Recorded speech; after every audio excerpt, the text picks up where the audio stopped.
a series of incidents involving race points collectively to the racism of the left. And this is a very important topic because the racism of the left is camouflaged. In fact, it's camouflaged as anti-racism. The left positions itself, and the Democrats do, as if they're on a crusade to go after racism. They're all about fighting racism. This is the centerpiece of their agenda. But when we look carefully, we begin to see that underneath that, there's all kinds of brewing prejudice and hatred.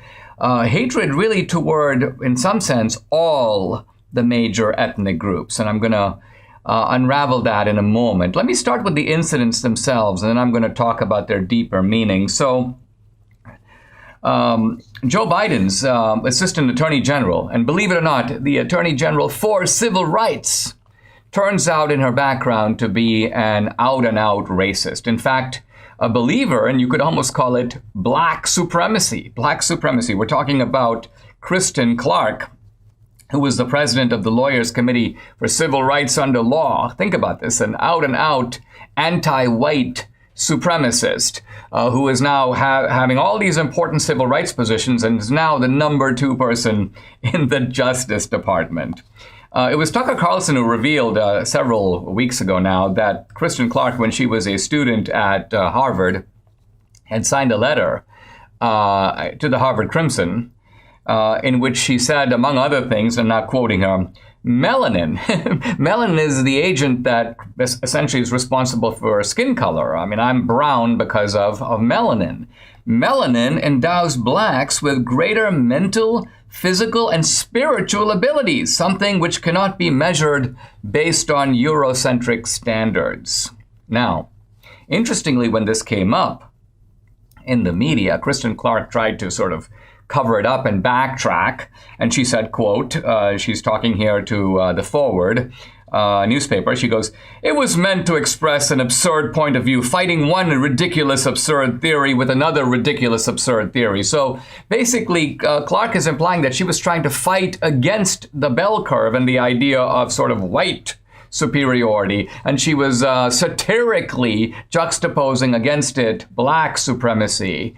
This, of course, is an out-and-out brazen lie, and I say that because I went back to the Harvard Crimson. I pulled up the original article, the original letter, read it in its entirety, and read all the student responses to it. Because, of course, if this was satire, you would expect the Harvard students to say, "Ha ha ha ha ha! Nice one, Kristen Clark. You really pulled off a very witty rejoinder." But no, all of them, both the people who supported Kristen Clark and the people critical of her, assumed that she was speaking seriously. Why? Because she obviously was. Even the editors of the Harvard Crimson criticized her and criticized the fact that she had never disavowed these views. Now, that is incident number 1.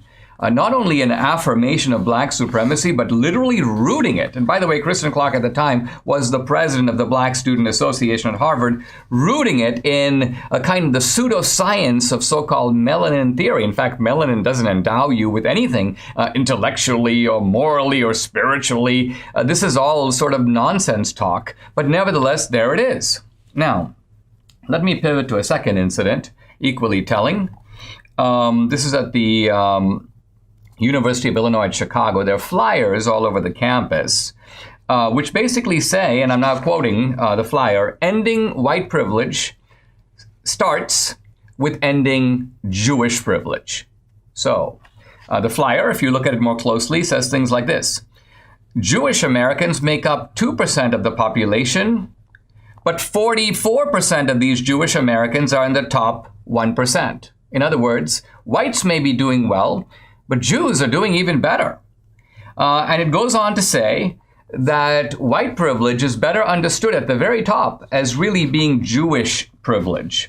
And so the campaign against white supremacy really turns into a campaign against the Jews. Why? Because the Jews are better educated and they are richer. And they are embedded in apparently these powerful institutions of finance and the media. I mean, age-old stereotypes about Jews that really can go back. You see them right there in early Nazism. You see them in pretty much every anti-Semitic society, this idea that the Jews are hated because their success is attributed to the fact that they are so wicked. At least this is the anti-Semitic trope. So on the one hand, we see with Kristen Clark the anti-white notion, the notion that blacks are superior to whites. Now we see in the University of Illinois in Chicago, the idea that Jews are sort of the uber whites. I mean, think of how preposterous this is. And in reality, you have black Jews, you have brown Jews, you have white Jews, you have Ashkenazi and Sephardic Jews coming from all different parts of the world, different, quote, levels of melanin, and yet they're targeted in the same way. And now I want to turn to a third group, Asian Americans, who have been brutalized and beaten all over the place in a number of major cities, almost inevitably in the prominent cases that you see by blacks. Blacks who beat them over the head, blacks who robbed their stores, blacks who called them names, blacks who punched them in the subway. So this is not just a generic anti-Asian trend. It is violence and hatred toward Asian Americans from African Americans. Now, here's Eugene Chung, who is a former NFL offensive lineman, by the way, a guy of Korean descent, who interviewed for an NFL coaching job in the offseason. I'm now quoting him. He goes, "They said to me, 'Well, you're not really a minority.' And Chung says, I was like, wait a minute, the last time I checked, when I looked in the mirror and brushed my teeth, I was a minority." And according to Chung, after he asked the interviewer what's going on, they said, quote, "You're not the right minority. You're not the minority we're looking for." So the basic idea here is that Chung is being discriminated against because he's Asian instead of being a, quote, approved minority. Instead of being, I guess they were looking for Latinos or they were looking for blacks. And so what you have here is very clearly the prejudice of the left, the racism of the left that seems to be directed against whites, directed against Jews, and directed against Asian Americans. When I come back, I'm going to explain the roots of that racism, which has an outer layer and a deeper, more insidious inner layer.